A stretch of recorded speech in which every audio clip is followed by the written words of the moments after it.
বন্ধুরা, এই ভিডিওর বিভিন্ন অংশে আমি উল্লেখ করেছি যে শনি পর্বত বা স্যাটার্ন মাউন্টের ভেতরে যদি এক্স বা ক্রস চিহ্নটি অত্যন্ত গভীর হয়, অথবা সেখানে তারা চিহ্ন বা স্টার সাইন কিংবা গভীর আঁচড়ের মতো দাগ একাধিকবার স্পষ্টভাবে লক্ষ্য করা যায়, তাহলে তার জাতক বা জাতিকার জীবনে হঠাৎ আকস্মিক তীব্র অপ্রত্যাশিত দুর্ঘটনার সম্ভাবনার ইঙ্গিত দেয়।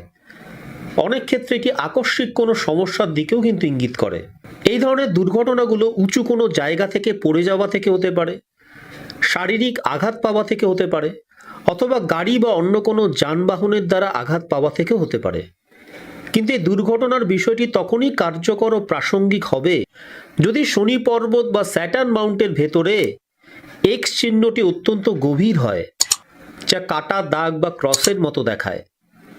যেমন এই ছবিটিতে শনি পর্বত অত্যন্ত উঁচু বা অস্বাভাবিকভাবে কঠিন হয়ে থাকে। জীবনরেখা বা ভাগ্যরেখায় এক বা একাধিক কাটা দাগ, আইল্যান্ড বা দ্বীপ বা ব্রেক স্পষ্টভাবে দেখা যায়, এবং হাতের পুরো স্যাটার্ন এরিয়া বা শনি পর্বত জুড়ে অতিরিক্ত বা একাধিক নেগেটিভ চিহ্ন দেখা যায়।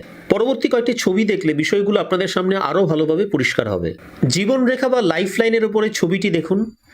জীবনরেখা বা লাইফ লাইন জুড়ে আমরা যদি এই ধরনের বিচ্ছিন্নতা, ব্যাহত বা ব্রেক দেখি একাধিকবার, যা এই ছবিটিতে দেখানো হয়েছে, এবং দেখুন এই ছবিটিতে একটি স্থানে ওভাল আকৃতির একটি চিহ্ন বা অনেকটা ডিম্বাকৃতি একটি চিহ্ন দেখানো হয়েছে, অনেকটা কোনো দ্বীপ বা আইল্যান্ডের মতো।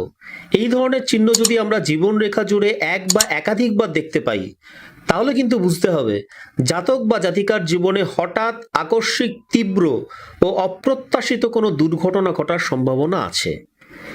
জাতক বা জাতিকার জীবনে আকস্মিক অপ্রত্যাশিত কোনো সমস্যা এসেও কিন্তু উপস্থিত হতে পারে, এবং এই সমস্ত ক্ষেত্রে কিন্তু জাতক বা জাতিকার অতিরিক্ত সতর্কতা বা সাবধানতা বজায় রাখার প্রয়োজনীয়তা আছে।